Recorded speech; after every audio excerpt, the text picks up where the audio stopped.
Hey guys, welcome back to the booth here at the World Magic Cup. A wild Randy Müller has appeared. So we've got not one but two Hall of Famers, Ben Stark and of course myself, Marshall Sutcliffe, are going to bring you all the action here. Players are ready. Let's head down to the feature match area right now for Denmark versus England.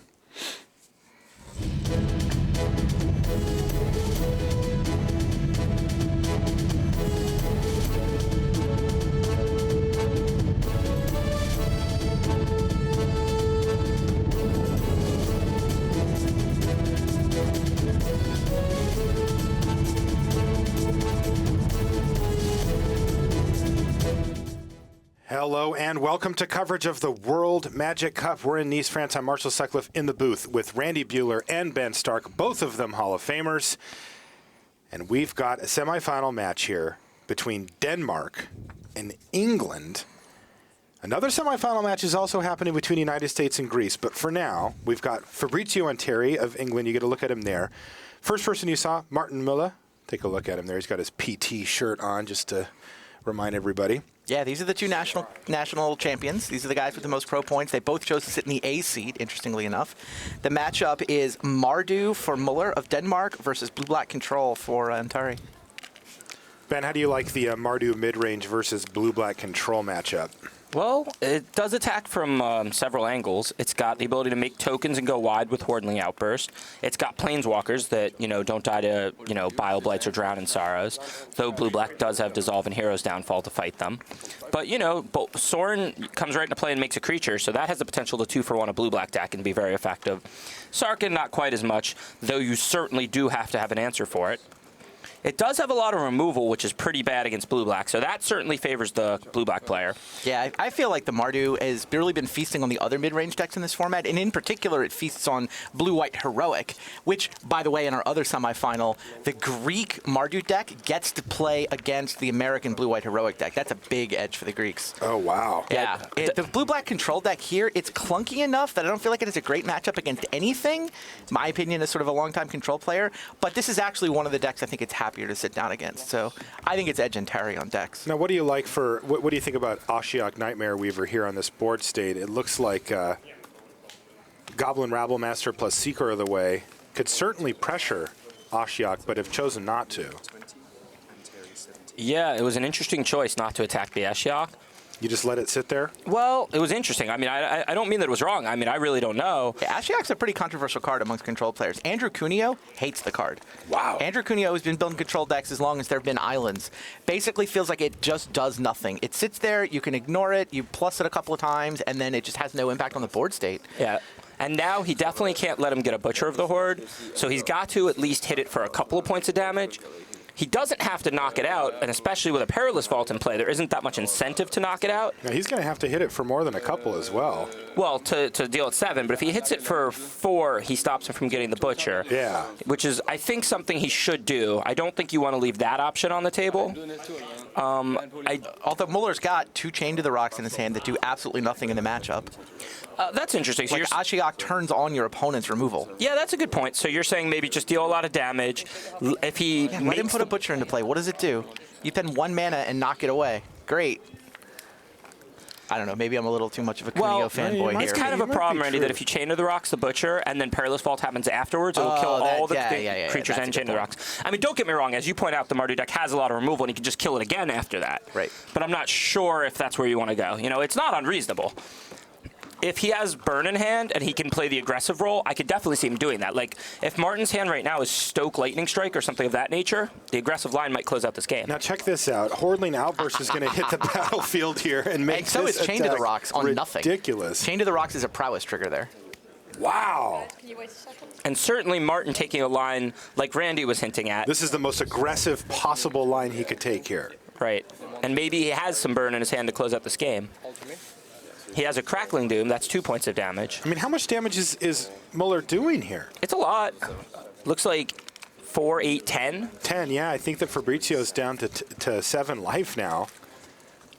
So he's really forcing him to use this vault. Yep. Which will deal with the Ashiok.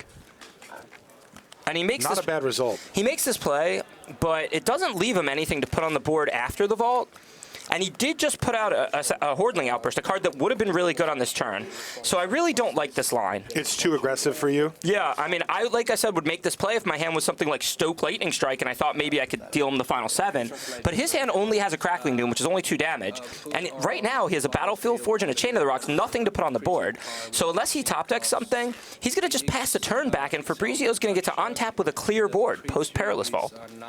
I really So don't this is like going this to put line. a lot of pressure on Martin Muller's draw steps here over the next few turns to try to find specific spells. And let's say he doesn't Hordling Outburst there, and he attacks the Ashiok for a couple of points, 4 points, to prevent it from being able to put anything in play. Fabrizio still has to Perilous Vault away the board. So the end result is... You don't even need to attack Ashiok to make him Perilous Vault. You do not. I think Müller is correct to attack Anteri. I agree with you that the Hordling Outburst was maybe a little bit too aggressive. Okay, I could see that. But either way, Fabrizio would have been at around... Oh, so he activated Ashiok and then Perilous Vaulted as a With the response. ability Right, on the stack. which is kind of why I wanted to knock out the Ashiok, but knowing that he has Crackling Doom and Chain of the And Rocks 2 in hand Chain for of the post, Rocks. right? He has a lot more removal that he doesn't need. So I think either of those is fine. I think you could knock out the Ashiok for 4, so you don't have to deal with it, or you could send all the damage to Fabrizio, like you're suggesting. That could definitely be correct. What I really think was bad, though, was playing the Hordling Outburst, because he would have a Hordling Outburst to have played on that turn post Perilous Vault. If he just saves that, he can Chain of the Rocks away the Butcher and play Hordling Outburst. So he's already drawn a Lightning Strike here, Ben. Let's get up to date on what's going on here. Fabrizio Anteri takes 3 as Martin Müller. His plan apparently was to draw a bunch of burn spells or pressure after making that sort of all-in Hordling Outburst play. But in the meantime, Fabrizio, while he's down to 2 life, was that Sarkon? It was. There's a dissolve waiting for it, but it's still kind of exciting. Ooh, he wants to bait the dissolve. Don't do it. Oh, Don't is Fabrizio going to fall for this? He is. Does he have another dissolve in hand?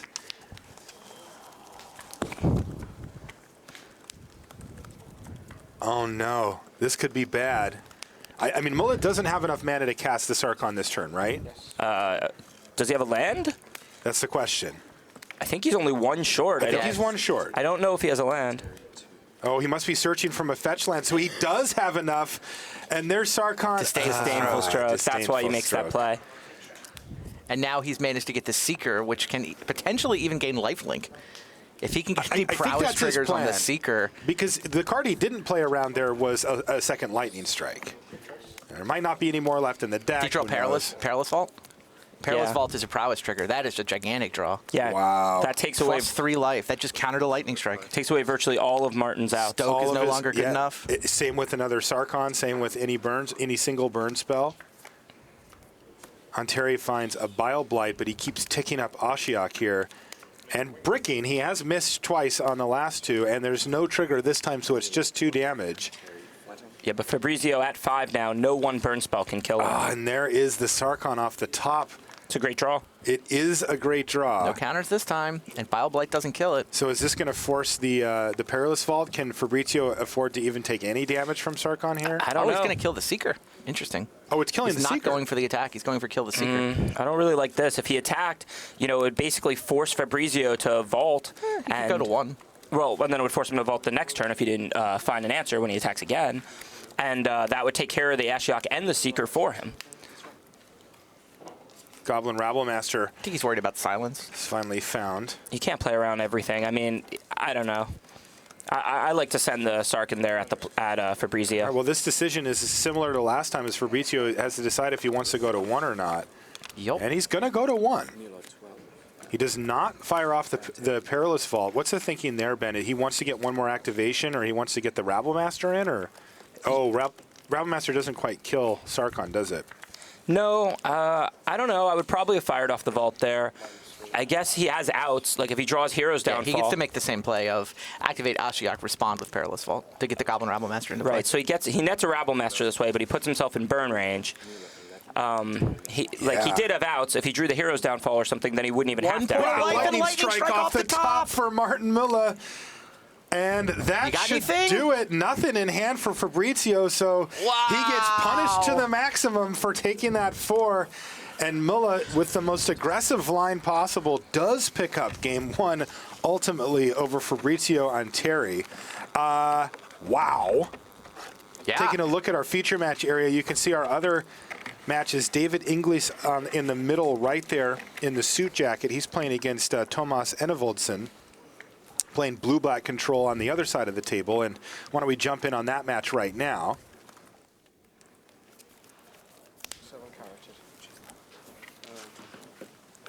I know that David Englas, now qualified for the Pro Tour as a result of their finish already, was elated yesterday when that happened. It was his first time qualifying for the Pro Tour, and it was a life goal of his. So, yeah, Denmark would be pretty happy to have Thomas Edvaldson win a WMCQ.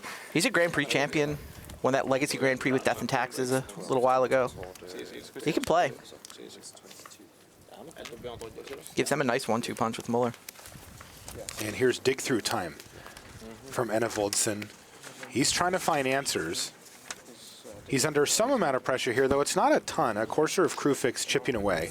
Enevoldson at 12, though, so he's certainly got a lot of life to play with. And now that he's resolving a dig-through time, you got to feel like he's going to be in a good position. A couple updates from the Team USA match that's happening against the Greeks off camera. Owen Turtenwald is down a game to Chronopoulos in the middle seat. That is a teamer mid-range beating of... Yeah, teamer mid-range. In addition, Neil Oliver is also down a game. Wow, so rough start for Team And United neither of States. those is the matchup that I thought was the worst for the Americans of Andy Beckstrom with his blue-white heroic deck having to go up against Mardu and their Crackling Dooms. And no results from game one there yet. I do not have a game one result there. I believe they're still playing. And that game going long tells us, the Mardu is probably winning. Not Exactly. definitely, but probably. But probably.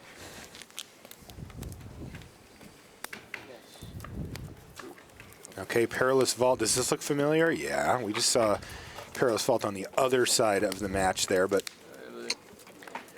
Enevoldson with his insurance plan in effect. And these matchups normally favor blue-black control.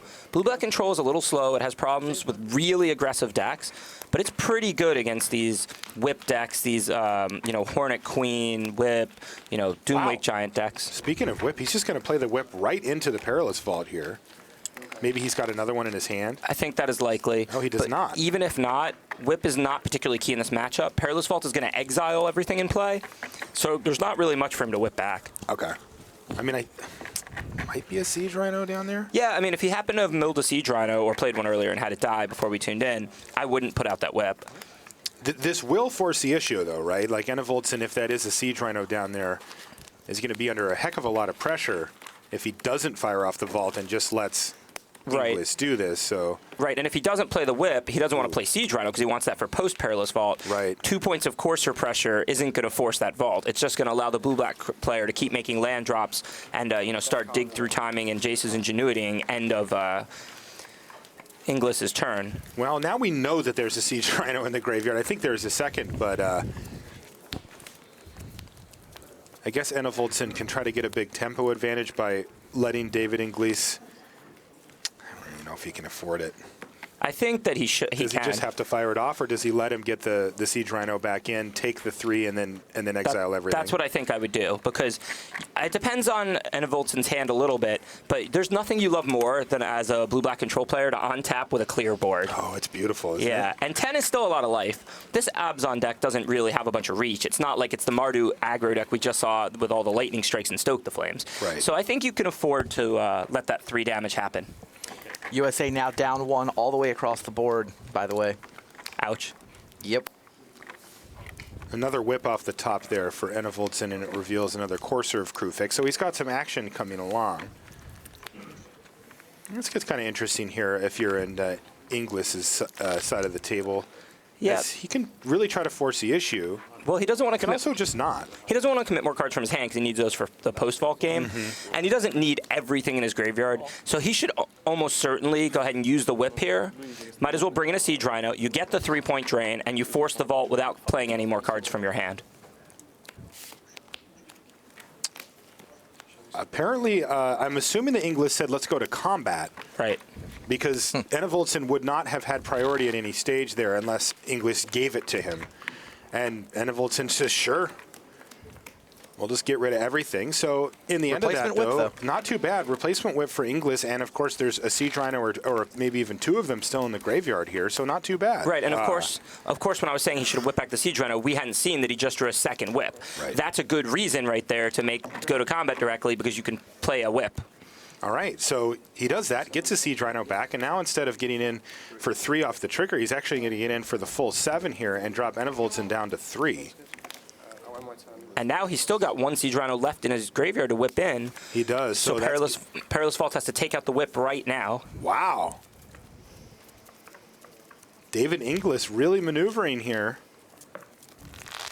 Enevoldson, I mean, he just resolved the dig through time a couple of turns ago. He's played back-to-back Perilous Vault.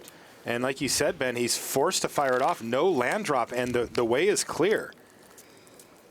Can Englas capitalize? Well, he doesn't have 3 damage. It looks like he has a Courser of Crewfix. Okay, Courser's decent. Not exactly what he wanted, but obviously a Siege Rhino there would have been pretty ideal. Right. I think he's already through maybe 3 of the 4 of those, though. These Obzon decks are not great at being aggressive. That's not their strong suit. So here's Obzon Charm to draw to. He is digging and digging for the big pressure spells. Doesn't find one, though. And I think he's just going to have to settle for playing a Courser and kind of drawing some cards and doing some things for this turn. So Enevoldson can breathe a sigh of relief. He knows that the next card is Sylvan Caryatid as well, so he's unlikely to die next turn. This deck is really cool. It's like half Obzon, half Whip Hornet Queen. Taking a look at the list, and he's got 4 Siege Rhino, 3 Obzon Charms, but also 2 Doomwake Giant, 2 Commune with the Gods, 3 Hornet Queen, and 3 Whip of Erebos. 3/3/3. Okay, so down goes Courser of Crewfix. Hero's Downfall takes care of that particular threat. And here's a Satyr Wayfinder, which is decent, but with no whip in play, it doesn't look like he's getting any huge advantage off of it. No, but the 1/1 body is relevant. It is? It's a clock? Yeah, and Enevoldson's at 3. Yeah, that's funny. Question, does he have Soul of Innistrad? Is that a card that he could find here to dig back a bunch of value? 1 Soul of Innistrad. The Singleton. So dissolve your Satyr Wayfinder. Wow. Yeah, Satyr Wayfinder, a 3-turn clock right now. Everything's a threat now if you're sitting in Thomas Enevoldson's side, so he can't let anything resolve. Yeah, plus he gains a little extra value because I believe they knew the top card wasn't really anything. It was a Caryatid, that's right. Right, and that's a card that Enevoldson would love for Englas to spend his turn drawing. Yeah, so as it turns out, though, Englas has a Temple of Plenty, so he ships it away. Wow, and he would have had running Hornet Queens on top, but Ashiok's going to take care of that particular problem. Jeez. And here's a Satyr Wayfinder. And he'll probably let this one resolve. I think he mostly countered that one, knowing the Caryatid was on top, since in addition to removing the threat, it also guaranteed a bad draw step for Englas. It didn't end up working because of the Scryland. Sure. But I assume he didn't know he had that. Okay, and here's a dig through time on end step for Enevoldson. And I feel the momentum over on Enevoldson's side, but it's close. Right, and even if he did know he had that, you're still forcing him to scry to the bottom, so you're still killing some of the value of the Scryland. So Thomas Enevoldson taking a look at the 7 cards from his dig through time and figuring out which 2 are going to get him to the finish line here. He's got a lot of work to do, but he is wrestling control of this game, and this dig through time could be exactly what he needed to permanently take control. Yeah, he's in a pretty comfortable position now. He's just at 3 life, so he needs to make sure he preserves a counter for a potential Siege Rhino, and he needs to start thinking about closing out this game because everything is a threat. That Satyr Wayfinder would kill him in 3 turns. Jeez, another Hornet Queen. I think he drew a Radiant Fountain, too. Yeah, and it looked like he had a Drown in Sorrow, which I imagine he'll probably fire off. He's got multiple dissolves in case Englas draws a Hornet Queen. I don't see... Does he have any left? I mean, you can take 1 from Wayfinder, right? Yeah, the one would... He's at 5 now. Yeah, the one wouldn't be that scary, the one hit, but... He does fire the Drown. But he's not going to want to Drown later because he's going to start putting Hornet Queens in play, and he's got double dissolve, so I think you go ahead and Drown and Scry and just remove the threat at this point. And Englas has had several turns to play things, so he knows that he has virtually no threats in hand. It's just whatever he draws off the top that he has to deal with. So I like that drown. He's sitting on double dissolve. He's going to start putting Hornet Queens in play. This is really where you want to be if you're in Enevoldson. Whip of Erebos, murderous cut land in hand for David Englas. He's going to... That's not going to resolve. Yeah, flippantly throw out the whip, but he knew exactly that that wasn't happening. Immediately gets countered. Ashiok has 7 counters and 3 Hornet Queens available. Probably still wait a turn, though, right, with this much control going on? Yeah, no reason to lose your Ashiok. You can start putting the Hornet Queens into play next turn.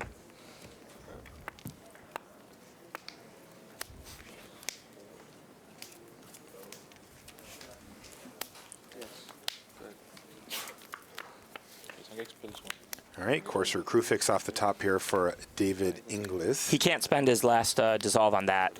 He's going to have a bunch of creatures to be able to block now with the Hornet Queen, so I think he'll let that resolve. He just has to accept the fact that Englas is going to get some value off of it. Yeah.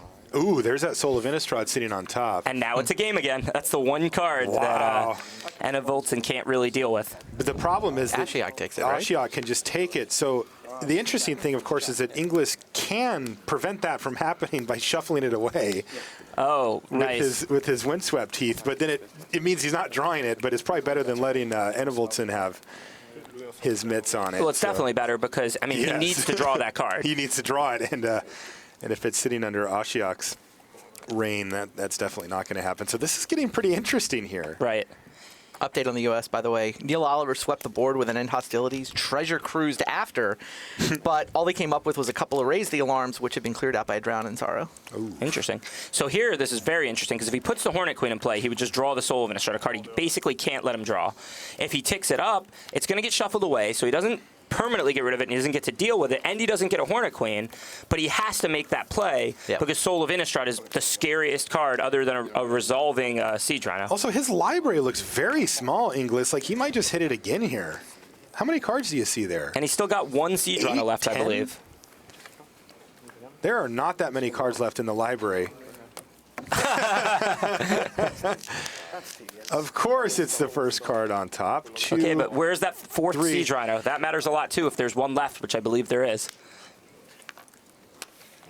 I think that Ashiok is going to do this the old-fashioned way by decking, assuming that that Englas doesn't come up with something pretty spectacular in the next few turns. I don't even know if the Hornet Queens are necessary. No, I think you're right. And he's got that dissolve for that Siege Rhino, but there could be Thoughtseize. No, it doesn't look like he plays Thoughtseize in the main. No. Wow. So he can't really get rid of that dissolve. So unless he can force Enevoldson to use that dissolve on something other than the Siege Rhino, I don't think he can win even if he has the 4th Rhino left in his deck. Which he does play for Siege Rhino. I'm not 100% on, because we switched into this game, if all 4 were used or if 3 were used. Yeah, there's a big pile of exiled cards there that has some of it buried. But it does look like the Courser is going to crack in and hit Enevoldson down to 3 here. Top right match, by the way. Müller and Terry has stabilized once again, but he stabilized at 16 this time instead of 5. A little bit more comfortable. Slightly, yeah. This game's been kind of lopsided. This is a fun one. I think there's 8 cards in library there for Englas. Neil Oliver, by the way, sitting on a bunch of reactive cards after he'd swept the board away. 2 erase, 2 stoke, but he did get to erase a Courser and stroke a Hornet Queen. Now he seems to have stuck Chandra in play. So Neil Oliver. That sounds like a good one.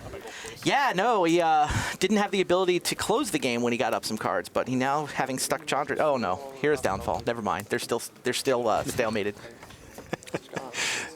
Just like that. All right, looks like our upper right-hand match there, Müller versus Onteri, has ended. Though I did not see who won that match. Well, it looks like that game. Blue-black control. Looks like they're going to game 3. Okay. They both still look like they're playing the match, shuffling and sideboarding and such. Yeah, you can tell from the body language. Oh yeah.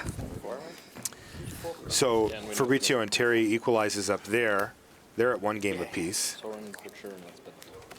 Looking at our big picture view. And since that one's over, we'll go big screen here. on the match that we've been watching.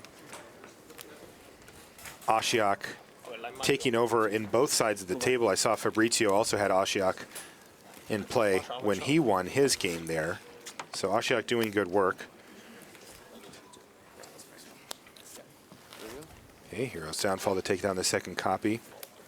Courser of Crewfix. You run into some interesting scenarios with Ashiok and Courser. I don't think it'll matter too much here because, as you said, the Ashiok is going to run him out of cards very soon. But let's pretend he had more cards. If he knows that it's a bad draw step, he can just choose to not even use Ashiok and let him draw it. And there goes the 4th Siege Rhino. There's basically, that Siege Rhino you talked about. Yeah, then. basically David's only way to win. So this is going to be tough. I mean, I think we're through all 3 whips and all 4 Siege Rhinos now. Soul of Innistrad. So I'm not really sure if in that tiny library he has anything to deal these final 3 points of damage. Heroes Downfall is going to take that out, and it feels like we're out of outs here. David Englas has nothing in his hand. It's a Murderous Cut that has no targets. 1, 2, 3, and that's going to do it. So Thomas Enevoldson picks up his first game in his match. So right now, Denmark up a game in that match, and then tied up in the Table A match between Martin Müller and Fabrisio and Terry. Are they still in game 1 on the 3rd match? I am assuming that. Couple updates on the other semifinal. Lots of mana in play on both sides of the Owen Turtenwald match. It's not a huge surprise there. And aqueous form on a Battlewise Hoplite for Andy Beckstrom. That's good. So yeah, he's fighting a good fight. I mean, Marty's got a lot of removal, but what else are you going to do, right? Yeah, maybe build your big guy and hope it somehow survives. And maybe he has a God's Willing or Feat of Resistance to protect it, so he just might have to Fate a Crackling Doom. Yeah, Crackling Doom is the card that makes that matchup so lopsided for sure. Absolutely. But I mean, if he doesn't draw Crackling Doom, you can deal with the rest of the removal with God's Willing. Okay, so it looks like we're going to pop in on Simon Nielsen playing Obzon Whip versus Francesco Giorgio playing Mardu mid-range. And it looks like we are in the middle portion of this game. See the end hostilities in the graveyard there for Francesco. So is this both teams with an Obzon Whip Hornet Queen deck? Yeah. And both teams also have blue-black. Seems like they made very similar choices. It certainly does. Possibly. Actually, they're all the same. Yeah. Wow, that isn't. It's Abzan Whip, blue, black, and Mardu mid-range, Mardu mid-range. Interesting. I wonder if that was just the right solution. I mean, the English team has not lost a constructed match yet. They're 8-0. Yeah. Wow. I don't know Denmark's constructed record, but they're here in the semifinals. Yeah, exactly. Can't be bad. Andy Beckstrom actually definitely in great shape in his game 2 there. Socrates had to mull to 5 and has been stuck on 2 land, one of which is a Battlefield's Forge that is helping the definitely playing for the other team right here. And Neil Oliver has evened up the match. USA trying to claw back into it. Trying to. When was the last time that US won the team competition? Memphis. Memphis. It's been a while. Back in around 2008? Yeah, it was Sam Black, Paul Cheon, 07 or 08. Yeah, Michael Jacob, right? That was a good team. Yeah, that was a good team. Yeah, that was their 8th title, and they haven't won since.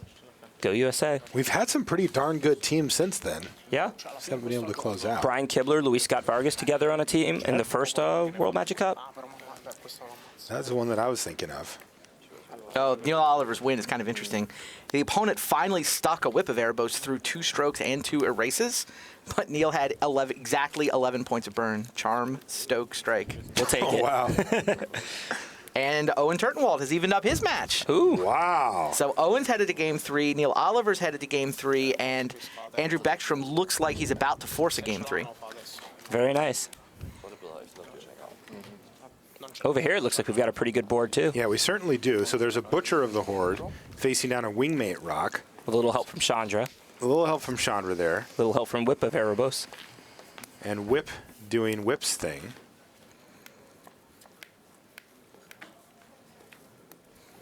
And here's Murderous Cut targeting Butcher of the Horde.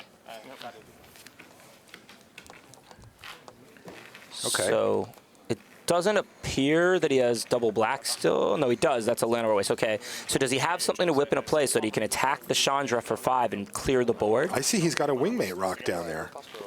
Yeah, he might Does not. he want to get a little... He might not want to whip that in pre-combat because then Yeah. you don't get the raid ability. Okay, then he does also have a Courser. I think he'll probably bring the Courser in, so he can put a land into play if it's there, and he can attack for exactly 5 on the Chandra, removing it. No, he seems to have forgotten to flip the top card of his library. Yeah, we should do Probably that. being reminded. Gain a couple of life from the Wingmate Rock triggers, gain 5 more life from the Whip of Erebos, and Chandra is down. So Francesco, it looked like he had a nice board state going here with Chandra plus a Butcher of the Horde, and as he goes back to his turn, nothing. Meanwhile, Andrew Beckstrom does officially force that third Game 3 ordeal of Fasa on the same hoplite that already had Aqueous for him. Are they all going to Game 3? Yeah, Game 3, Game 3, Game 3. Holy smokes. It's amazing here because Francesco has some powerful planeswalkers, but I don't know if that's going to be enough to overcome Whip.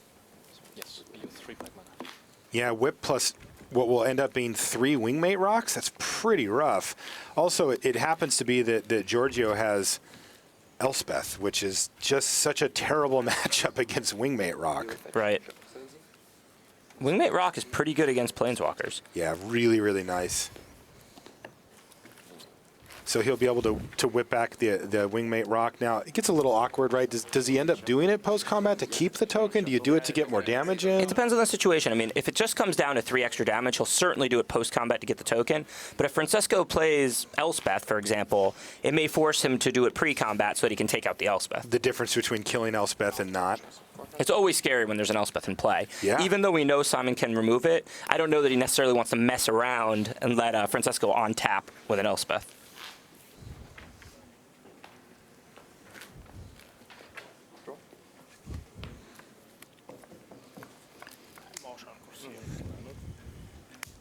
Okay, so Butcher of the Horde was the play, but bang! Wow, Hornet Queen. Hornet Queen here for Simon Nielsen. And the hits just keep coming for Simon. He has had some really impressive turns since we've joined this match. No attack here as the Butcher of the Horde does trump Wingmate Rock on its own, but things are not looking good for Francesco. We see he's got 1 end hostilities in his graveyard already. This is a post-boarded game. Yeah, the problem is even if he finds a second, that whip isn't going anywhere. Wow. Francisco really needing to find an answer for the whip and then an end hostilities. How many end hostilities does Giorgio have access to? It looks like he has 2, but he also has 2 Anger of the Gods. Okay. And clearing out the Hornet Queen and all those tokens is mostly what he needs to do. So if he can find an answer to that whip, he can then hope to stabilize with these sweepers. I don't think he can win this game if that whip stays in play for the duration. So he needs to find multiple answers on multiple fronts. He is at 17, but that is going to change rather quickly here. Sorin Solemn Visitor shows up, brings a Vampire Friend. He does have ammunition. It's not like this game is going to end too quickly. Right. He's got Sorin, he's got Butcher, he's got an Elspeth in hand. There's a second copy of Whip of Erebos for Nielsen, which doesn't look too great as the board sits, but if his whip does get dealt with at some point, he'll be happy he has that. Yeah, I heard people talking about whether you play 3 whips or 4 whips since it's legendary. And I think at one point it was Shahar who said, the card I want to draw when I have a whip out is still whip. Even though I can't cast it, if they remove the previous whip, then I have another one. Wow. I remember Huey Jensen was a strong advocate for the 4 whips also, so that may have actually been his quote. But I remember those guys who played whip in Worlds were having that conversation.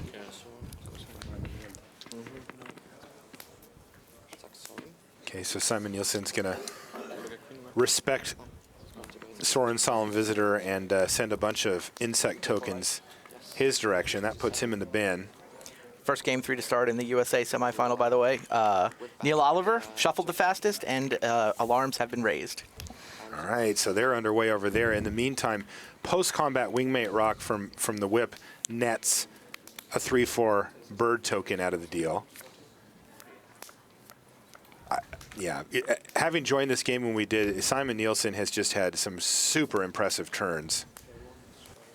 Francesco perfectly hanging in there, but powerful, powerful stuff from Simon. Francesco does nothing. He does not play Elspeth.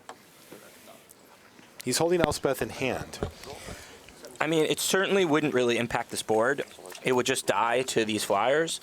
So, I mean, I guess he needs it for a post-end hostilities game, let's say. Panagiota Savidis in that match against Neil Oliver, by the way, whiffed on his Sidisi trigger when she came into play, and Neil had the lightning strike. Oh, jeez. Untaps, plays Jeskai Ascendancy. You got to be happy about that if you're Neil Oliver's seat. Yeah, you know. Getting away with a mana-efficient 1-for-1 on Sidisi, that doesn't happen that often. Neil's a great player, but the ball's got to bounce your way a little bit if you're going to win a tournament like this. Absolutely. Did lose that Ascendancy to a Sultai Charm. Fair. So Simon Nielsen here for Denmark. He's down a game. So he's looking to equalize, and I think we're going to see a huge attack here. In they come. 1, 2, 3, 4, 5, 6, 7, 8 creatures into the red zone. Pretty sure we're going to see a game 3 over here. 9 creatures. Jeez.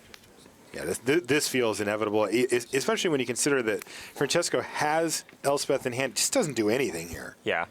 And even end hostilities, the best draw he could have. Whip would just bring back Hornet Queen, get 4 1/1 flyers, bring back Sea Rhinos. I mean, and he's got a backup Whip now in hand. All right, and he doesn't find it. So Simon Nielsen manages to equalize and force a game 3 there on our C table. That's the one at the far end near the top of your screen now. So it looks like we're going to pop over to our middle table there, where we have Thomas Enevoldson versus David Englas. Englas is on Obzon Whip, but of course for England, we might be actually jumping down even further. No, there we are. And blue-black controls you can see for Enevoldson, the only deck currently running that Perilous Vault in this format. So Enevoldson finds himself up a game. Sideboards have been made, have been deployed. And it looks like quite a bit of action has happened here already as well. Ashiok did some stuff, probably died at some point. Replacement Ashiok has arrived. Perilous Vault's already in play untapped. Yeah, already untapped Perilous Vault. And a pair of on-offense of the foremost. It looks like David has gone aggressive post-board here. I like that. You're not going to out-control the blue-black control deck. Right. Yeah, and on-offense is a must-answer threat at some point. I mean, 4 damage is a lot. Turn after turn. Also gets around Disdainful Stroke. Seems like a decent threat against the blue-black deck.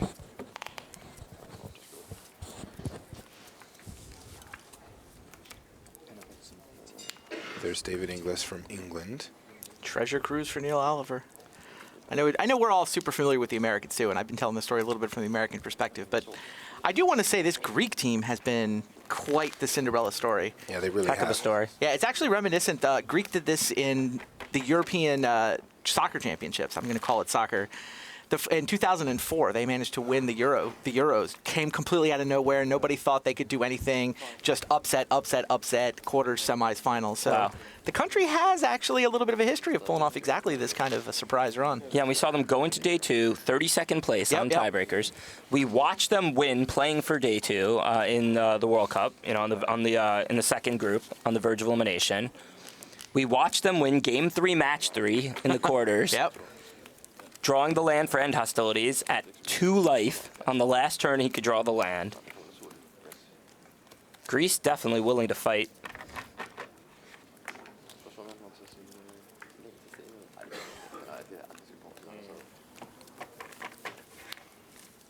I'm still cheering for America, though. Tough but fair. Neil Oliver's Treasure Cruise found a Disdainful Stroke, which stopped Doomwake Giant from coming down. Speaking of Disdainful Stroke, Thomas Enevoldson has one of those in his hand and a Thoughtseize, which we're going to see right here, and it's going to reveal a pretty blockbuster hand. Wow. Yeah. Pair of Siege Rhinos, Elspeth, Hornet Queen, and even a Courser of Crewfix. A lot of action for David, and the hand immediately goes to the forehead for Enevoldson. He's got to figure out now how to traverse all of these threats.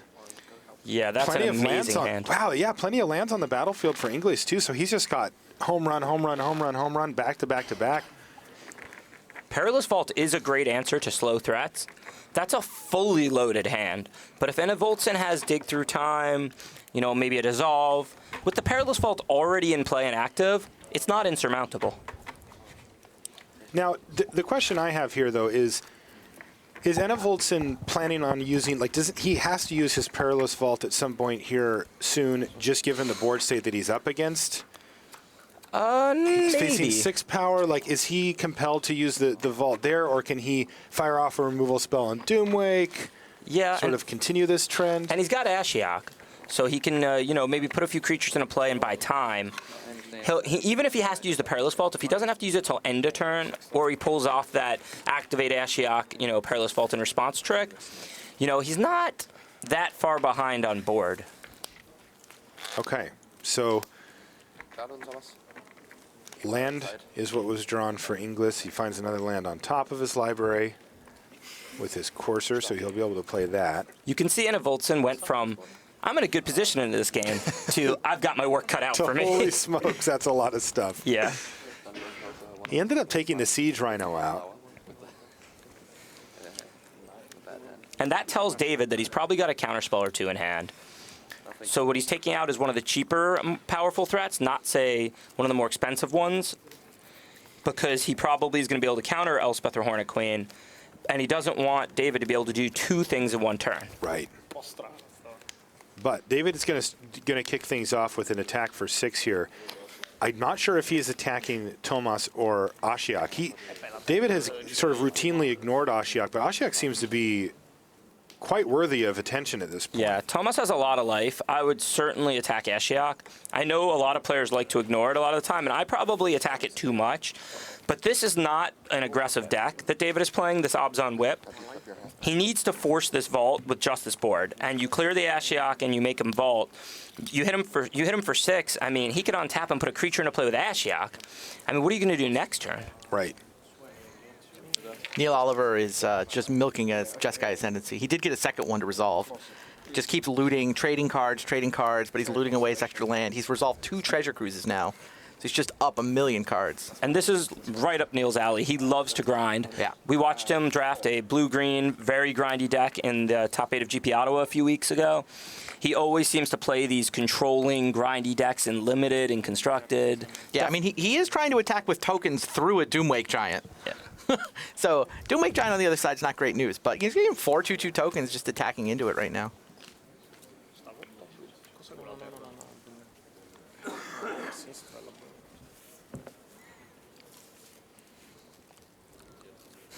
So, and Enevoldson kind of mapping out this game, which is something you have to do when you're the control player, I think. Thinking about his options. Ultimately passing the turn back. Pair of Courser of Crewfix. Now this has to force the Perilous Vault, right?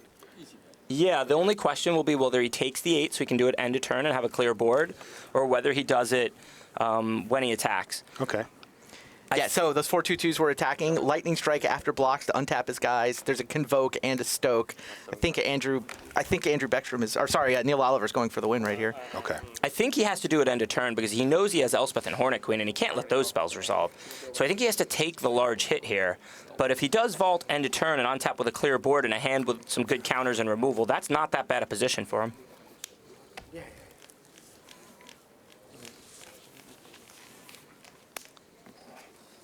What are we missing? Why isn't that attacking? He didn't just play it this turn, right? I mean, what are you holding back? Oh, there's no tap mana. Aether Spouts. He doesn't want to send all 3 in Aether Spouts. He figures Right. 2 is good enough.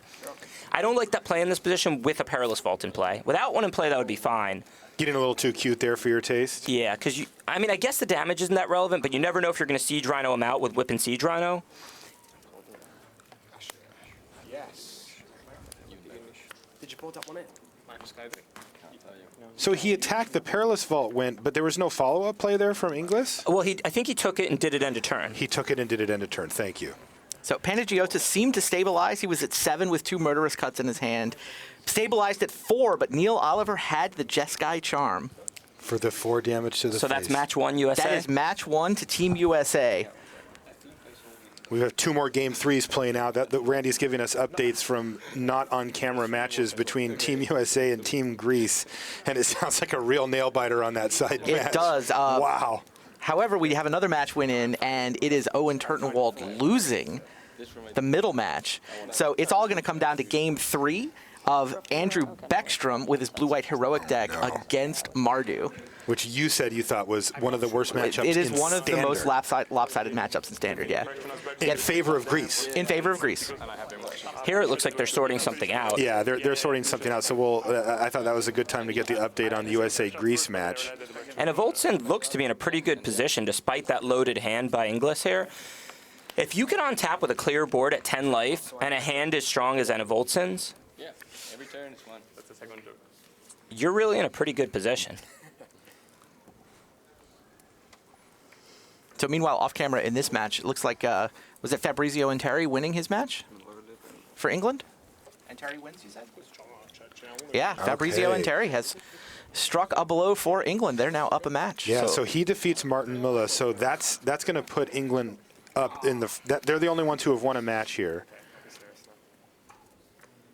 We're going to have a Game 3 on Table C between Simon Nielsen and Francesco Giorgio, but right now we're watching Table B, Thomas Enevoldson versus David Englas, with Thomas up a game currently. And this is interesting because if he plays something else, it'll get countered and he won't have mana to use the monster, so the Fleeceman will die.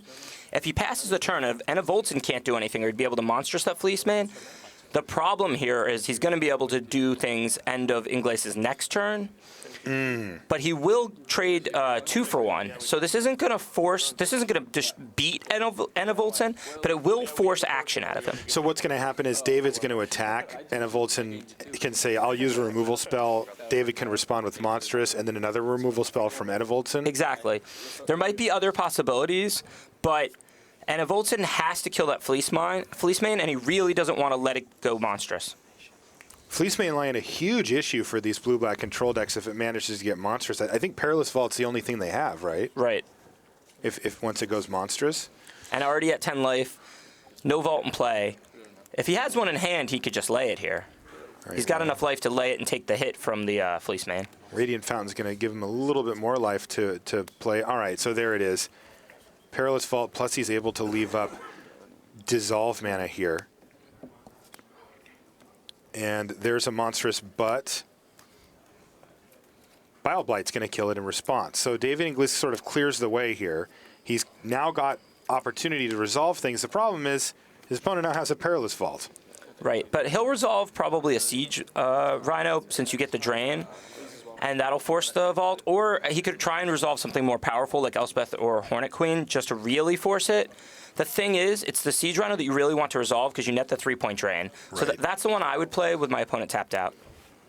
So he does play that Siege Rhino. Socrates Rosaceus doing his best to kill every creature Andrew Beckstrom can play. Just Utter-Ended, a Hoplite. There's Heliod's Pilgrim in play. There's a Ordeal of Thassa still in Beckstrom's hand. Socrates down to 2 cards in hand, but they're both gas, and he just drew another good one. So looking good for Greece there to defeat the United States potentially, unless Andrew Beckstrom can come up with some heroics to get his blue-white deck through. You did that on purpose, didn't you? This is definitely the game that Enevoldson wants to play. His hand is not so loaded that the game is over, but he's got the 1-for-1s, he's got the Vault, he's got enough life that he's not going to just get drained out by a Siege Rhino drain like 1 or 2, and he's got the ability for this game to go long. Does he have the reload spell? That's kind of the one thing I'm not seeing is the dig through time or the Jace's ingenuity. That's what he doesn't have. If he drew into a dig through time, his chances of winning this game would be enormous. But right now, it's just going to be a couple turns of David trading his spells with Enevoldson's answers, and Enevoldson needs to find a dig through time. If Enevoldson floods out and David keeps drawing threats, David can win the game. All the team members now are surrounding. That's Fabrizio and Terry in the middle, back sort of furthest behind. He's won his match for England. So they're up a 1 match here of the set. So these next few draw steps for Enevoldson are going to be huge. If he can find either just a steady stream of answers or a card draw spell, can put himself way, way ahead. And if he just finds a bunch of lands, it could leave an opening for Englas to get in there. He's decided to let Hornet Queen resolve here. He's going to lean on that Perilous Vault. And he finds Hero's Downfall, so another one-off answer. So he's drawing well, he's drawing good answers. He's just not drawing that dig through time that can really put the game away. There's an interesting one for Englas as well. He found an Obzon Charm, try to keep him ahead on that card economy. Yeah, but, they play so many mana sources in these Obzon mid-range decks that really it's just turning into another card. You're expecting on average to draw a land and a spell roughly? Yeah, on turn 3, that's awesome, because you'll go on to use all of those lands. So it's putting you up a resource. At this point where lands are almost a very little value, almost no value to David, when that Obzon Charm draws 2 and he finds, on average, a land and a spell off it, that's not really an advantage. Okay. Well. Socrates just swept the board with end hostilities. Seems to have stabilized at 13. Okay, well, guess what he found, Ben? Yeah. Land and a spell. He did find a decent one, though, with Fleecemane Lion. I don't know that he has an opening here to make that go. Yeah, this is good. If it got countered, he would be able to play Elspeth, I think. Yeah, well, there's a Disdainful Stroke, I believe, for Enevoldson as well. Enevoldson only has enough mana to do 1 counter right now. Oh, you mean to play the Elspeth right now? Wow, okay. That was the opening that Englas was looking for. Now, he's going to get the 3 soldier tokens out of the deal, but Enevoldson also has a Hero's Downfall, so that's all he's going to get out of it. But he now has found pressure. Yeah, and even if Enevoldson has another answer. He does. He has Bile Blight. But we know Enevoldson doesn't have that powerful restock spell. So the fact that he has to use 2 answers on this Elspeth, David is really pressuring Enevoldson's resources. Okay, so let's see what Enevoldson finds for his draw step. I believe it was a Thoughtseize. Is that going to hit anything? Does Englas say he's got 2 cards left? I don't think it's going to hit much. No. In fact, he actually wants him to play it here. Yeah. Hey, look at this. 2 Sansept Citadels. So bad news there for Enevoldson. Maybe. Guess when your opponent's out of gas, that's probably good news that's as good well. news. But Enevoldson, his life total starting to dwindle. Look what's happening here. After all of these trade off, and Enevoldson is left with a lone Disdainful Stroke, and Englas is left playing off the top. So Enevoldson clearly with an advantage, but it's just going to come down to who draws better over the next 5 turns or so. All right, well, Enevoldson didn't draw well, and neither did Englas on that one, and he hasn't on this one either, though he does find a Scryland to try to find some action. Anything will do. Find a spell. He's kept it on top, so that's good news for the English. Enevoldson draws his card, immediately passes the turn back. I think he drew it. Was it? It looked like Soul of Innistrad. It is Soul of Innistrad. Wow. One of the best cards in his deck for this matchup. There's an Urborg out. He can tap however he wants. This is going to get Disdainful Stroked. Well, there's also a Hero's Downfall. But yeah, he can Disdainful Stroke to minimize it. Yeah, but what does he have in his yard? He's got to counter it. He's got Siege Rhino, Fleecemane Lion, another Fleecemane Lion. Yeah. He's got a lot of action. Huge draw for David. Yeah, if he let that in play and then killed it, he would have gotten to use both abilities. Meanwhile, guys, Andrew Beckstrom's been attempting to race a Butcher of the Horde with Heliod's Pilgrim. That's not a great race. That doesn't sound promising. Took the Butcher down to 4, stoked the flames for the win. Greece is through to the finals. Wow, so Greece is through, upsetting the United States. Unbelievable. Yeah. Doesn't seem like there was anything Team USA could do. Yeah. They had the one bad matchup. They really needed to win the other 2 is, I think, what happened. And they lost in the middle. They lost in the Heroic. So Greece, our first finalist. Who are they going to meet? Well, let's see what happens here. Soul of Innistrad being activated to get, not bad, pair of Fleecemane Lions and a Siege Rhino. This is a huge advantage for David Englas now. Enevoldson sitting with Hero's Downfall. We talked about it about, 4 or 5 turns ago. He has not found that card draw spell over the last 3 or 4 draw steps. He's only playing 4 Dig Through Time, 2 Jace's Ingenuity. So 6 total options there. He's already used 1 of those. But here we go. Siege Rhino, that resolves. Now, does he have enough mana left over to play Fleecemane and have the Monstrous? Is that even a play he wants to make here? That's what he's debating. He knows that one of the only ways Enevoldson can get back in this game might involve Perilous Vault. Which there's already 2 have gone. I think I would play the Fleecemane. Response.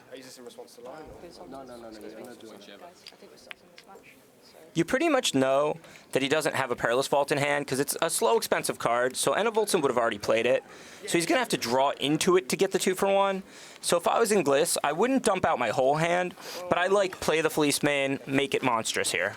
Can you, I've never actually done this. Can you Monstrous again in response if you have 10 mana? Can you go Monstrous? He's like, kill it. Can you go Monstrous? I don't think so, but maybe. I've never actually done that I've either. never done that myself, but he's got so much mana on the battlefield. Yeah, you can do that. Okay, so you Because I can do think it that. just cares if it already has that counter, Right. if it's already monstrous. So Yeah, you only get the benefit once. yes, but that would be the key time. Yeah. Does he have And, 10 open or 9, though? Not 10 right now. So, but it means that what is Enevoldson supposed to do? Fire off his removal right into it? He can't do that. Right. This is pretty interesting. And that's why you definitely play the Fleeceman there, because with Enevoldson now at 4, both of them are lethal threats. And if Yes. yeah, and if Enevoldson doesn't answer these with Perilous Vault, think he's going to lose. Now remember, this is a game 2 here. David Inglis is looking to equalize to force game 3 against Enevoldson. Wow, and he went for the monster? No, he forced it with the Hero's Downfall. Yeah, but he had drawn a Silence the Believer, so he was able to get rid of both. But we've got more threats now. Wait, so why are both threats gone here, though, Ben? He Hero's Downfalled, forcing David to respond with Monstrous. So that he could and then he respond responded with Fired off. that with Silence on both. With Strive. Yeah, but he gets to go Lion Monstrous while he's tapped, while Enevoldson's tapped out. And that's going to do it. Land's flying all over the place, but we're going to get a game 3 there as David Inglis finds just enough threats to beat Thomas Enevoldson. And remember, our Table C match, the one up above there, is also heading to a game 3. Simon Nielsen with Obzon Whip versus Francesco Giorgio. And we're underway in that game. That's Mardu mid-range on the right side of your screen.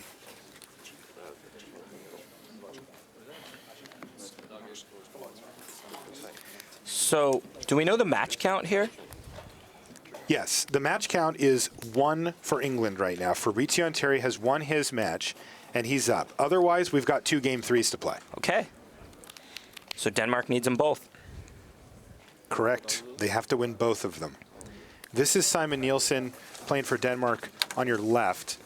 And as you said it, Ben, he needs to win this game.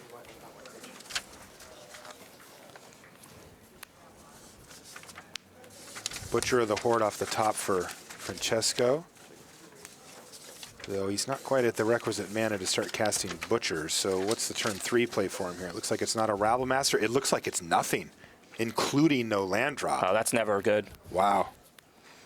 Talking to the Danish players before the match, they kind of expected both blue-black control decks to win, and that would tie the match. It would all come down to this. This was thought to be the key match coming into things.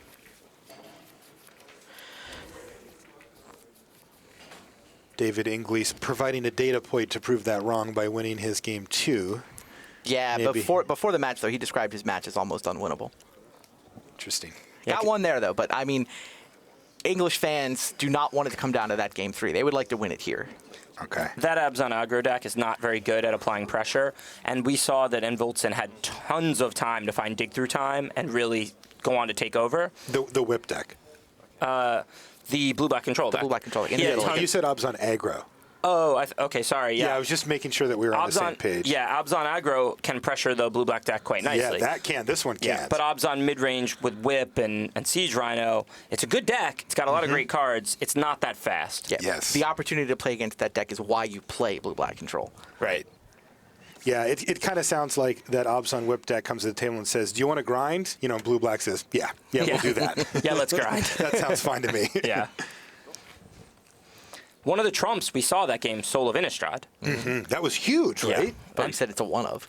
It's a one-of, but they see a lot of cards. Doesn't mean they're going to find it every time, but it's not like it's a one-of out of an aggro deck. It's a one-of out of a deck that sees 30 cards or so every game. And especially when it can also be just as effective in the graveyard when you're playing things like Satyr Wayfinder. Exactly. So that card can definitely swing the balance of power. Ooh, Balance of Power is being swung pretty sharply on our main table here, as it took him a few turns to get set up, but we have a turn 4 Wingmate Rock with Raid facing down a lowly Seeker of the Way, and I think we're going to discard here. He's just missed too many land drops. Yeah, not much you can do when your opponent's got Wingmate Rock with Raid and you're stuck on 2 lands. England is going to need David Inglis. Cleanup step in effect, and there is a Butcher of the Horde, and I agree with you, Randy. I think it's all going to be on David Inglis to win the match if England is going to advance to the finals here, because this one is slipping away very quickly from Francesco. He has no castable spells in hand. He's taking 6 right now. I think that there's going to be at least a Siege Rhino to follow up. Denmark playing carefully, but And they don't have to be afraid of sweepers. Maybe anger of the gods, but not end hostilities. So I think they can really just unload here and, put this game out of reach. and the question is, how much punch are they packing in this opening draw? And it's Siege Rhino Does that worthy count? punch. That counts. That's a punch. So that puts him down to 9 and sets up lethal for next turn, or at least forcing a chump block. He does find a land. It's a Bloodstained Mire. Does it change anything here? Yes, he can cast Murderous Cut now. Oh, he's so far behind. Yeah. I mean, even the thought of just casting one spell for turn for the rest of the game doesn't get him out of here. Yeah, I think he'll Crackling Doom. To take down the Rhino. Right, and then that triggers the Prowess on the Seeker, allowing him to attack and gain 3 life back. He's got to try and make land drops.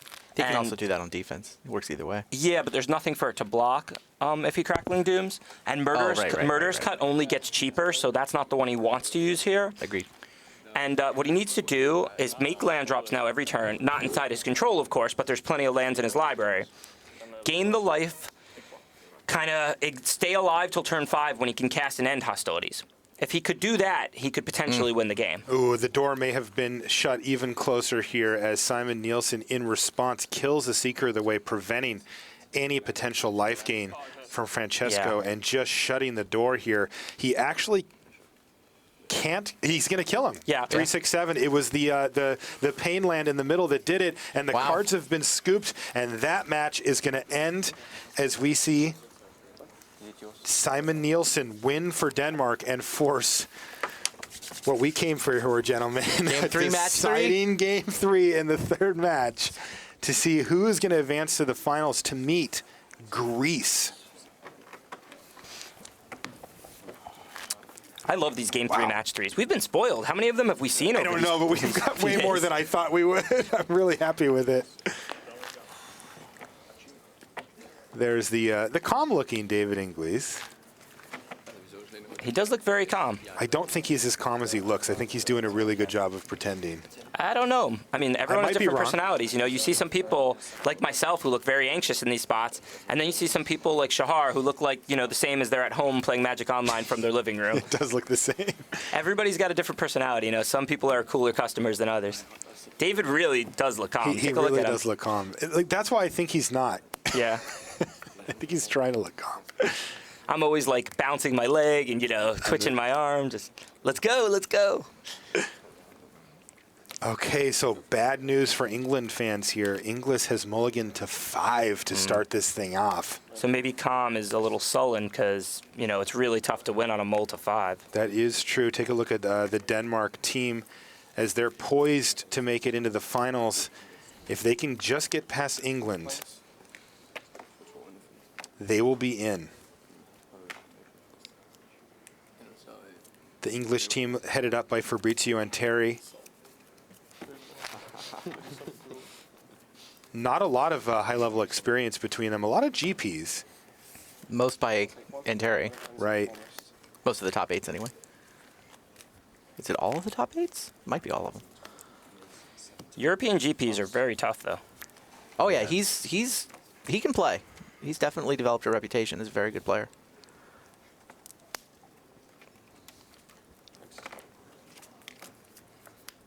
Okay, so here, though, is a pretty ideal start for Englas if he's going to be down. And just as I say that, Hero's Downfall takes down Anafenza. A rather expensive Hornet Queen off the top as Elvish Mystic hits the red zone. Temple of Plenty to find more action. You see that he has found his Soul of Innistrad in hand. Thanks, Ben. And he has Hornet Queen, so it really just comes down to him drawing lands. I mean, don't get me wrong, blue-black control a deck that can answer all of those amazing threats, but if he draws enough lands that he's able to play out the Hornet Queen and the Soul, with the Soul's ability from the graveyard, you can definitely at least recover from that mulligan to 5.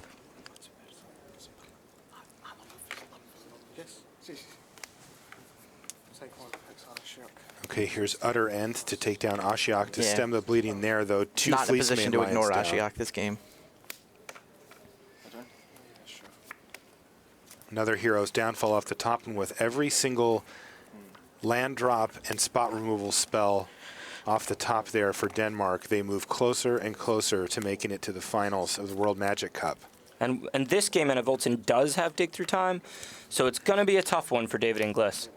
He is way up against it. Here's a Siege Rhino. And it looks like Siege Rhino's going to resolve, so not bad. The hero's downfall that we mentioned, though, I'm 18. +3. Yeah. likely to hit that Rhino. You're Interesting. He's going to downfall the Rhino instead of dissolve it? It does look like it. I believe it's resolved. I saw them both go to Yeah, I life guess- totals. I like this You play. can't, yeah, you can't downfall a whip. Right. You can't downfall Whip. You can't downfall Planeswalkers. I'm not sure you can exactly. downfall planeswalkers. You can, but I mean, they get the tokens, is what I'm trying to say. Like, it doesn't interact as favorably with them. Fair. It takes out a Siege Rhino perfectly, though. And I'm not exactly sure. I'm taking a look now at David Inglis's list, but I think we've seen some more resilient threats that, downfall doesn't interact as favorably against. He's got Hornet Queens, which, Hero's Downfall practically doesn't stop at all, and Dissolve is very good against. Yeah. He's also got some life total to play with. Enevoldson has played 2 copies of Radiant Fountain. And So, he's decided to trade a little Right. resource for another resource. And he there. does have Elspeth, which is kind of what I was trying to say, is that, Hero's Downfall may kill Elspeth, but you still got to deal with 3 1/1s. Yeah. Whereas if you dissolve Elspeth, they get nothing. Hero's Downfall taking out the Siege Rhino is just a 3-point drain, and as you said, he's got plenty of life. So I think that that's certainly the correct play in this position. Yeah, it is the interesting thing about this blue-black control deck that runs essentially no creatures. I mean, does his have any post-board? We haven't seen anything from him. There are creatures floating Pearl around a Lake little Ancients or bit, something, I but- think, but I don't know if he'll necessarily use them in this matchup. Yeah, but what that means is you do have to kill every single creature that your opponent puts out. Like, Yeah. even a 1/1 down the line ends up doing damage. Enevoldson is on 0 creatures in his main deck of any kind, but in his sideboard he has 2 Prognostic Sphinx, 1 Pearl Lake Ancient. Usually, you bring the Prognostic Sphinxes in when they're a good blocker, like say against Mantis Rider decks. Against a deck like Abzan, you're just looking to go over the top as the blue-black control player. So a pure control build here for Enevoldson. He could bring in the 1 Pearl Lake Ancient, maybe.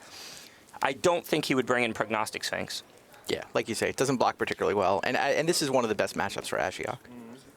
So Ashiok ends up being the win condition then, in the absence of everything else? Yeah, often it's just a glorified millstone, right? Decking them, but Right, and dig through time might not be a win condition, but it's like a pseudo win condition, because when you play 4 and you're in the late game with a lot of lands and you start digging into digs and dissolves, I've seen that happen. Right. It's nasty. that's a way to take over a game. yeah, we just saw the first dig. Yeah, we just saw the first dig, and now here's a copy of Ashiok hitting 3 creatures off the top for Inglis as it feels like it's starting to slip away from Team England here. He does have a Fleece Mane Lion on the battlefield. 5th land for monsters would have been nice there, but didn't draw it. Attack Ashiok with Fleece Mane Lion. Ashiok at a relatively high 5 loyalty there after just being activated once, can take the hit, and does. And Inglis has no follow-up play. And we know Enevoldson has Aether Spouts in hand. I love the 1 Aether Spouts. It's not the kind of card you play more than one of, because it's very easy to play around. But since if you only have 1 copy of it, you don't have it that often, you actually gain value from it without even drawing it, because your opponent makes sacrifices to not get run into it too hard. Like when we saw him miss 2 points of damage with a Courser, because he only sent 2 of the 3 creatures because he didn't want to lose the game to Aether Spouts.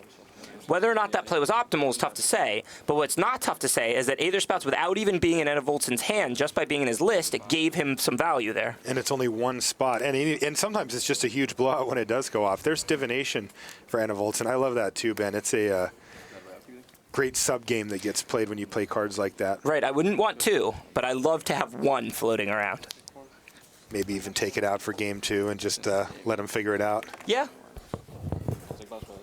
If they see it, you can maybe, board it out. If they see it in game 2, you board it out in game 3 because they think it's in your deck.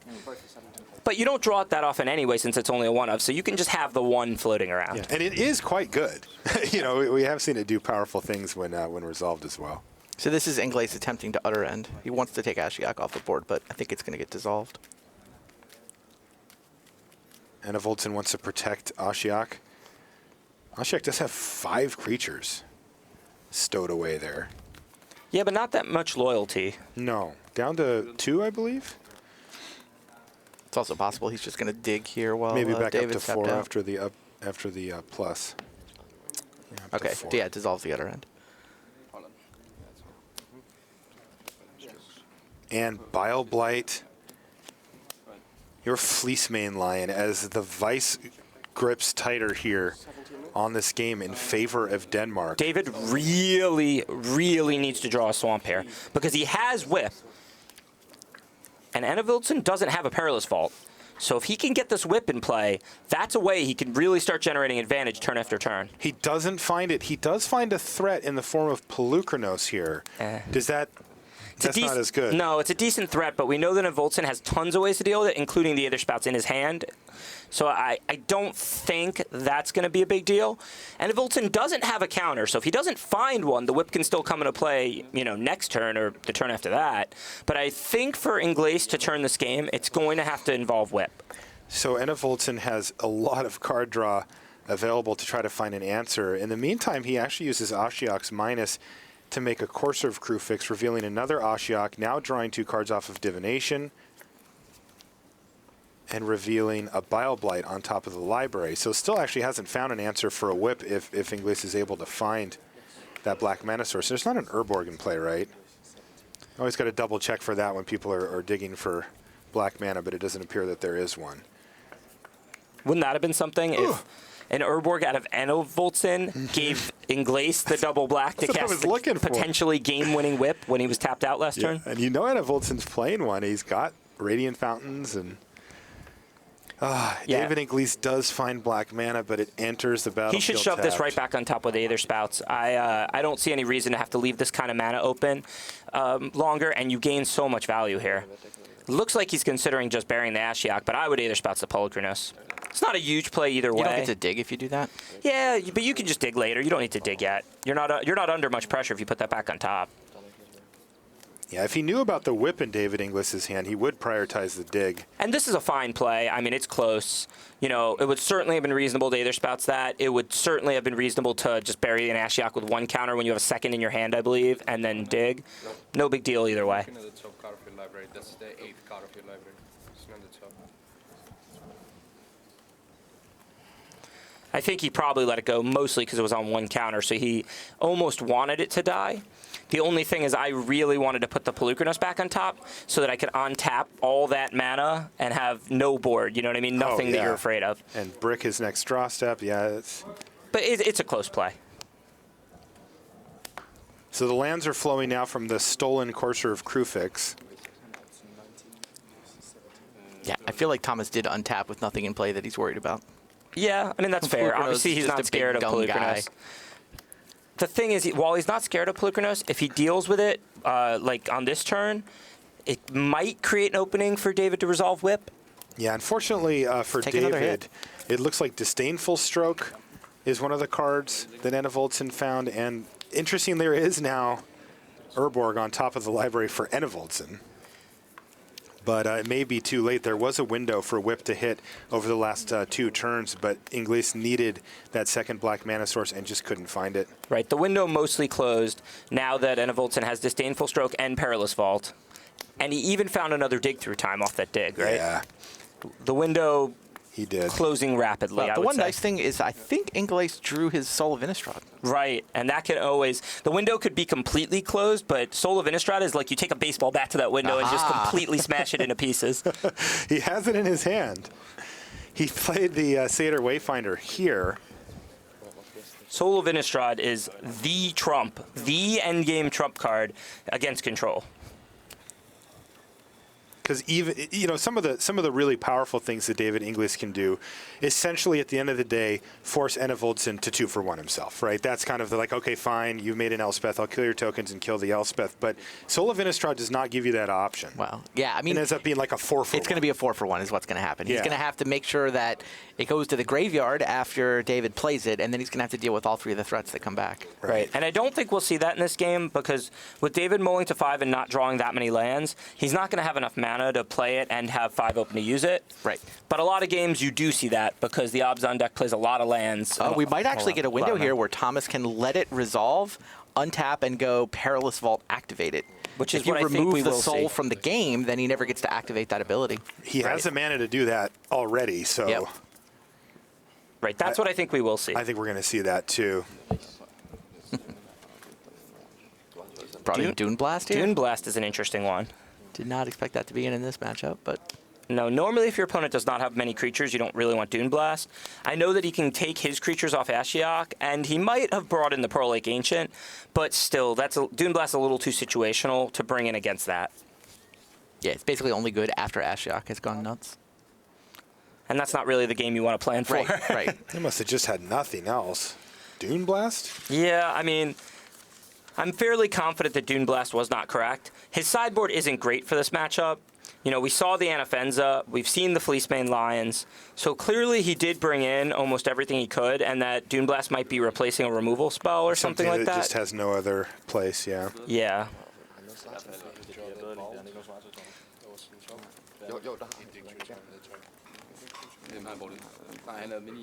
You can hear all the chatter down in the feature match area as this game 3 of match 3 is working its way towards a conclusion. The winner of this game is going to take his team into the finals to play against Greece here at the World Magic Cup.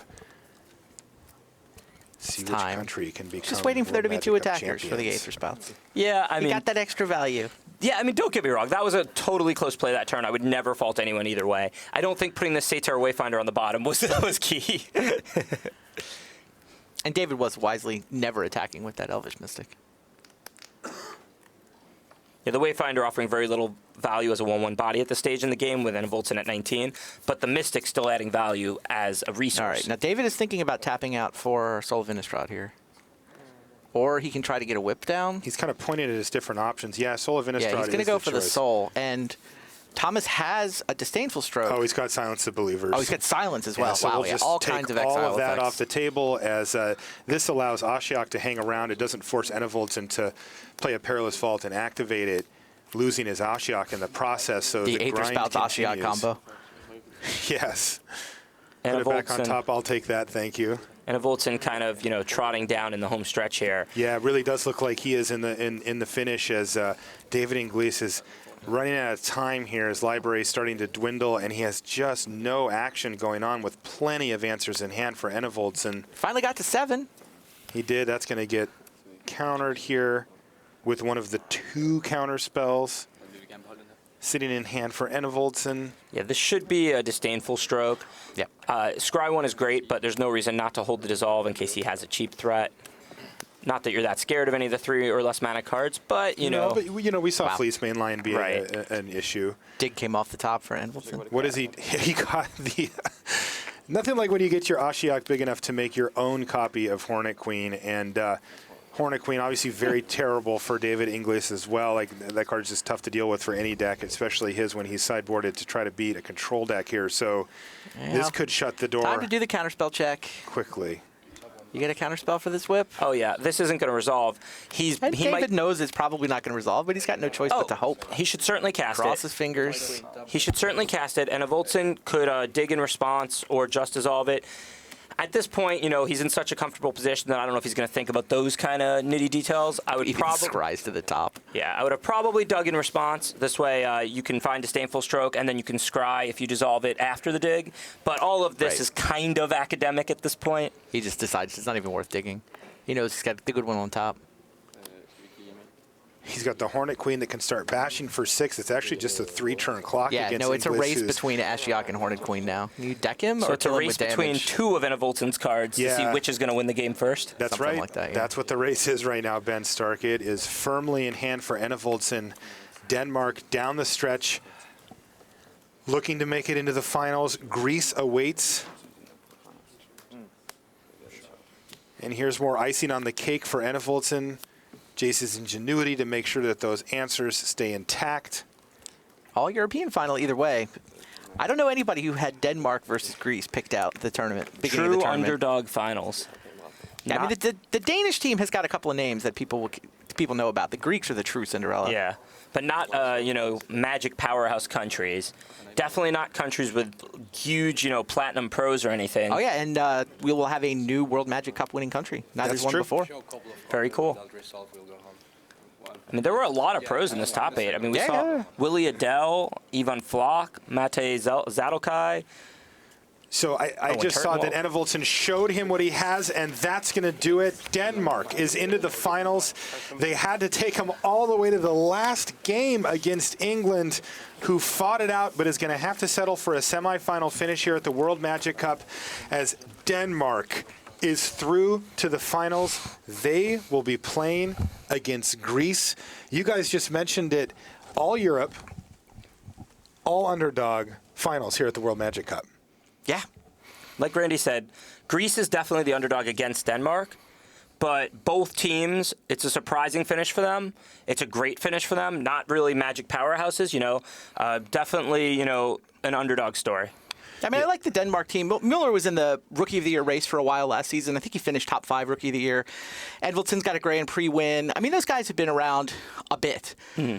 Yeah. It's not a super shock. I mean, they definitely are one of those sort of mid-tier teams where you're like, well, there's some highlights to be seen there. So not super shocked, but we do have our finalists, Denmark versus Greece. Let's head back to the news desk for some updates there before we come back here for the finals. Thanks very much to Marshall Sutcliffe, Ben Stark and Randy Buehler. The 3 wise men will be in the booth as we head towards Christmas for a terrific World Magic Cup final. I've been joined by Brian David Marshall, the Pro Tour historian here. Let's set you up with the bracket, show you what's been going on this morning here as we head towards our World Magic Cup final. So the day began with South Korea against Greece in the quarterfinals. Greece advanced. The Slovak Republic, United States, that was on camera. US made it to the semi-finals. Serbia and Denmark, we saw Denmark go through, and England over Brazil. That set up the semi-finals, and as we now know, into the final, in semi-final 1, goes Greece. They are through over the United States, and then you've just seen it on camera, Denmark advance over England. So Greece-Denmark is our final. All the previews for that coming right up. But first, Brian David Marshall, a reflection on the 2 semi-finals we've just seen. And you had the chance to watch a lot of the Greece-United States semi-final. Yeah, so Greece-United States started out with Greece getting off to a very fast start, winning 1, 2, 3. They won all 3 of their game ones. But before I even got over there, by the way, I mean, it was very fast. When I got there, Bäckström forced game 3. I watched Owen Turtenwald force game 3, and then I watched Neil Oliver play his game 3. And you really saw the power of Jeskai Ascendancy. He was able to, with just a pair of Raise the Alarms, and a Jeskai Ascendancy, fight his way through a Doomweight Giant. So he's like, raise the alarm, with play Jeskai Ascendancy, say go, his opponent casts Doomweight Giant, kills the 2 Raise the Alarm tokens, makes 2 more tokens, digs for cards, treasure cruises a few times, finds more Raise the Alarm tokens, eventually has 4 Raise the Alarm tokens, 4 soldier tokens, and is able to just, send a flurry of burn to his opponent's face, get him down to 4. The guy exiles his whole graveyard to Murder's Cut, 1 4/4 Raise the Alarm token, another 4/4 Raise the Alarm token, but then Neil Oliver was able to untap and Jeskai Charm for the final 4 points of damage. This, of course, is the deck we're going to see in the World Championship, played by Yuya Watanabe. Yeah, great looking deck, but Owen dropped his game 3, and then all eyes turned to Andrew Bäckström, who just, the decks all, even though they were aggro decks, both switched to a more controlling role and end hostilities, stoke the flames, really just did him in, and he had kind of an awkward draw, and a Butcher of the Horde ultimately took him down. Right. Nonetheless, a tremendous weekend for Team United States. And hats off, in particular, to Andrew Bäckström and Isaac Sears, who are the 2 lesser-known players on that team. Andrew Bäckström will be going to the Pro Tour. Right. You do not get to the Final 4 by accident, and you can't carry passengers this deep. No. So, great job, Team USA. Owen Turtenwald tweeted, well, top 4 ain't bad. I think we did USA proud, and definitely. His comment, like Bäckström lost, turned to Owen, looked at him, and everyone's like, oh well, there was nothing we could do there. You know, the Greece had all the answers, and hats off to them playing great Magic. Keep in mind, they've come back, so they came into day 2 as the 32nd seed.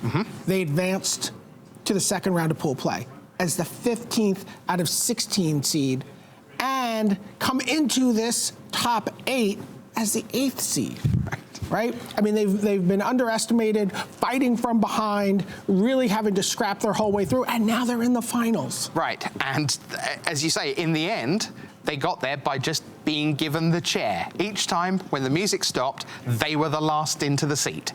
And here they are, up against Denmark in the final. One thing before we put that semi-final to bed, it was interesting when we had Ben Hayes here for the Ask Us Anything, question came in about Jeskai Ascendancy, and the question was, when you were making it, did you foresee all the craziness and just how influential it would be, even if not always successful, in multiple formats?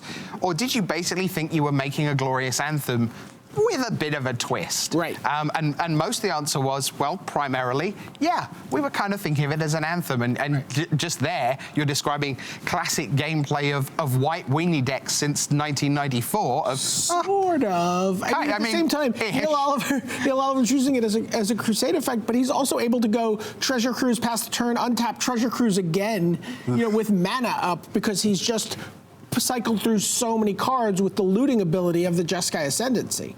So it's a little gaudy. Yes. But to be fair, he was playing the card as David Humphreys intended. Right. So well done to USA, and Greece still going. Now you've just seen Denmark over England, and sometimes the matches do play out as it looks like they will on paper. We had a matchup where there was a blue-black deck on both sides of the matchup, but not paired up against each other, and the general view... Right, yeah, and the drama would have been amazing, but the general view is that they would triumph, and that the third game, seat C, was going to be critical. And in that third game, Simon Nielsen, we saw in the end, England didn't have a great draw by any means. It was a pretty anticlimactic game 3 there, which left Enevoldson with blue-black against Englas with his Abzan whip deck. And David said before the semi-final, it's like, I need the other guys to win because the matchup's horrible. And the fact that he won game 2 was pretty startling to him and us. So great job, England. Fantastic appearance by the boys. You'll see David Inglis and the rest of the guys at the next Pro Tour at Fate Reforged in February. So that's fantastic for them. And you've known David for a long time. Right. You guys have some very close mutual friends. Yep. So this is the local store in Nottingham where we both play, in Chimera, where Neil Rigby is from, where Matt Light is from, where one of the best Scottish players of all time, Graham McIntyre, is from. And as one of the local store people said, we've put 10 people on the Pro Tour in the past 12 months. 10 Pro Tour slots coming out of one store just in the suburbs of Nottingham. And hats off to the team at Chimera. I'm sure you're cheering there while you play your Sunday lunch draft. Yeah, so and I know great job. David's very excited to be playing with Neil Rigby at Pro Tour Fate Reforged. Yeah, it's going to be great. So hats off to England, hats off to Team USA, but they are done, because that's the nature of sport. You come down to a final and there's only 2 standing. So let's turn our attention to the World Magic Cup final now. It will be Greece against Denmark. Let's take a look at the Greek team for you. Let's see them. This was them on the eve of the tournament. Their best ever finish was Memphis in 2008, the last time Team USA actually won this event. Captained by Marius Angelopoulos, Bill Chronopoulos has a terrific GP win rate over the best part of 18 to 20 GPs. He's right up there at sort of 65%, which is a very good level for a pro. So he is no mug by any means. Then we have Socrates Rosakaios, and Panagiotis Savidis rounds out the team. Worth noting, this is by far the best finish for a Greece team at World Competition. Right. You can see there, their best finish was 7th. So I know people are going crazy there, but I also like the quiet confidence of the Greece team. People were craning their necks, trying to see what was going on in the feature match area. Who's going to win? Is it going to be England? Is it going to be Denmark? And the captain just said, Greece doesn't care who it plays. It's pretty awesome. And I mean, you have to feel that when you're a 4 seed and a 4 seed, and let's be honest, shouldn't have made day 2 seed, if you will. The confidence has to keep on growing. And you saw in the team photo, there they are in their matching Hellenic jackets, blue and white.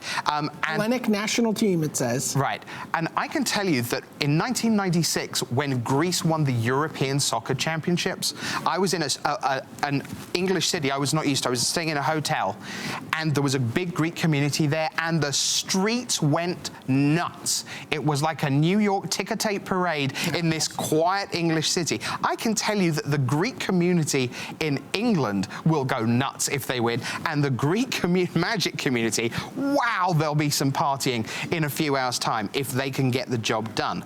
But to do that, well, there's more Magic to be played. Let's see who's on the other side of the table from that Greek team. It's Team Denmark, and there you see them on the eve of the tournament. On the left of your screen, you've got Lars Birch. Then it's the utterly crazy Simon Nielsen, who I love very dearly, a great regular on the European Grand Prix circuit. Then you have the captain, Martin Müller, and finally, the anchor, if you will, and the man who brought home that semi-final playing blue-black control, Thomas Enevoldson. Yeah, Thomas Enevoldson, we've talked about him a lot as a Grand Prix competitor.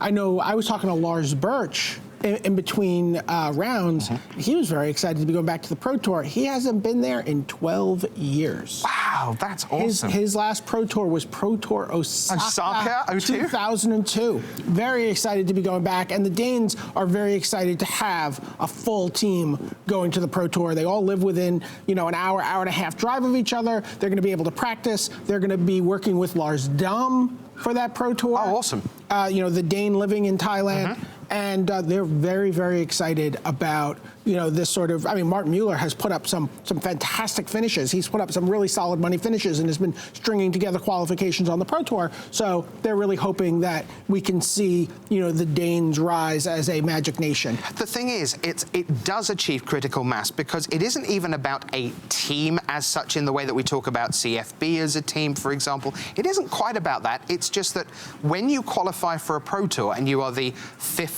player from that country to qualify for a Pro Tour, you don't sit there in your own home going, oh, so I guess I'm going to a strange foreign city I've not been to before in 3 months. You have people approaching you via Facebook and Twitter saying, hey, good job, welcome to the club. There's 4 of us. Here's our Facebook group. One of us has got a Pro Tour top 16, pretty decent. So-and-so's a GP winner. You're very welcome. What lists have you got so far? And off you go. And just having that community is a massive, massive deal. It's why Magic is so cyclical, because when you drop out, you think of the Belgians in the sort of 08, 09, 2010, they had 5, 6 big names. But now, less so. Here's Denmark on the rise. Great job by them. I would love, by the way, if there's any Danish viewing parties right now or Greek Magic players sitting at home watching us. Love for you to tweet us pictures, tweet us your support, tell us why you think your team's going to win. You can tweet at Magic Pro Tour, you can tweet at MTG Rich, at Top 8 Games, any of those. We would love to see your patriotism, your team spirit, and hear from you as we go into this finals. Yeah, feel free to ask me on Twitter how I'm Copenhagen. Let's get to, I heard a voice in my ear wince there. All right, so let's get to the actual matchups. Let's show you what Greece are playing in the final. So these are going to be the 3 players and their seats. So seat A will be Socrates Rosakeas with his Mardu mid-range deck. In the middle seat, you'll have Bill Chronopoulos, and he is also mid-range, but this time he goes into Timur. And then on the right-hand side, we have Sidisi Whip, piloted by Panagiotis Savidis. Okay, so that's them. Why don't we get into a little more detail then? So here is the Mardu mid-range deck of Socrates Rosakeas. All the great things you'd expect. Let's move on and show you the second list. Second list coming up is Bill Chronopoulos, Timur mid-range. And here's the Sidisi Whip deck of Panagiotis Savidis. That's what the Greeks are hoping to claim a World Magic Cup title with. And Brian David Marshall, in their path, are the Danes. So, will it be the time of the Danes? Is it going to be time for the Vikings to claim the title here? Or will it be Greece? Will the philosopher, Socrates, get the job done here in the final? It's time for the World Magic Cup final. Marshall Sutcliffe, take it away.